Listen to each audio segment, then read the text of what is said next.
I'll give you the lowdown. So basically what I did is I took each panel, starting with the bottom one, which has the rubber strip, and I set it in the hole.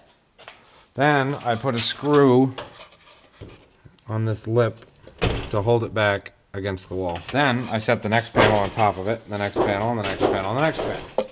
Okay. Then I went around and I installed my hinges from starting at the bottom, put my handle on, put the bottom hinge, put that bottom hinge, and I went till about here.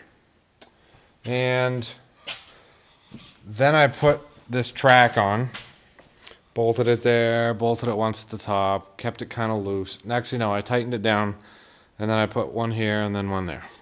I'm not doing a very good job. There, there, there, and there. And then I did the same on the other side, and then I kept going with my hinges. I put the wheel on the track first, put the hinge against there, and drill it in. I went all the way up to the top, except didn't do that one. So I got to here, right? God, I'm terrible at this. I got to that. So once I did that, I put on my top track. The top track, basically I set a ladder over there. Oh man, I'm talking so loud, sorry. I set a ladder over here with a box on it so that was at the right height. And then I came back over here, and I put that little bolt in there, and I bolted up here at the top, right there, right here. So with that bolted, the top track was in place. So I came over here, and I mounted this piece of wood. Now, lots of people use fancy angle iron and would drill holes in it, and that's fun. But I used this thing. Boy, it sounds awful crispy. So I used this block of wood. I nailed it once at the top, once at the bottom, once at the top, just to kind of get it in the right general direction. Then I put my magnetic level on here, made sure this was level, drilled it in, and then I drilled a 5/8 inch hole straight through this 2x6 this way, obviously, and out here. And I put in an 1/2 inch eye bolt, 10 inches long. That way it holds this 2x6 to the joist, and it gives me a place. Well, the reason I put it in was for the spring, so I had a place to put the spring. I put it up high so that the spring doesn't bang on the track, which is irritating. So it's up high, it's out of the way, does its job. Did the same thing to the other side. Then I took the door and I lifted it without any springs on it because they weren't attached yet. That was heavy and annoying, especially alone.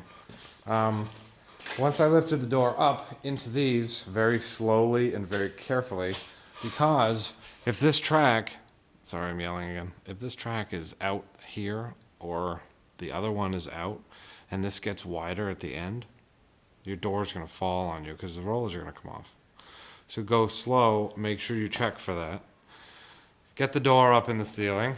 Then you take your wire, which is hooked on here. Take that wire, you thread it up here over the roller, and then you find your pulley on your spring. Run it through there, come back, put your little thingamajiggy on it, you know, that thing.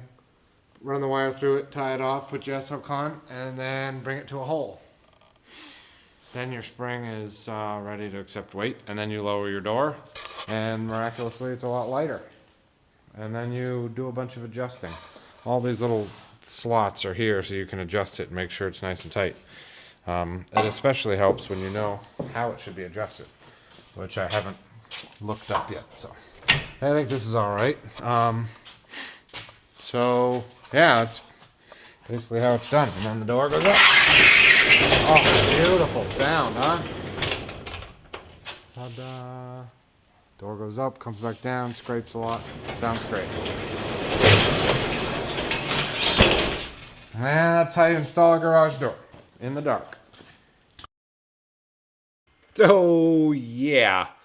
Not the best tutorial in the world. I just could not get the camera pointed in the right spot the entire video. Sorry about that. Anyway, this is a time lapse of me installing the other garage door. And you can see I started at the bottom, put all the hinges on, then I put my upper tracks on, set it on a ladder, and then come over to this side, find a block of wood. Honestly, on a later garage door, I use the angle iron, and it's really quite simple, and it looks nicer, I think, than the wood. So shy away from the wood, go with the angle iron like everybody else. Pick up the door, hook on your springs, set the door down, keep adjusting it, trying things out, doing different things, and then go over to your other door. It's pretty cool. I will post a video on how to properly adjust a garage door some year when I figure out how that all works. So anyway, next video.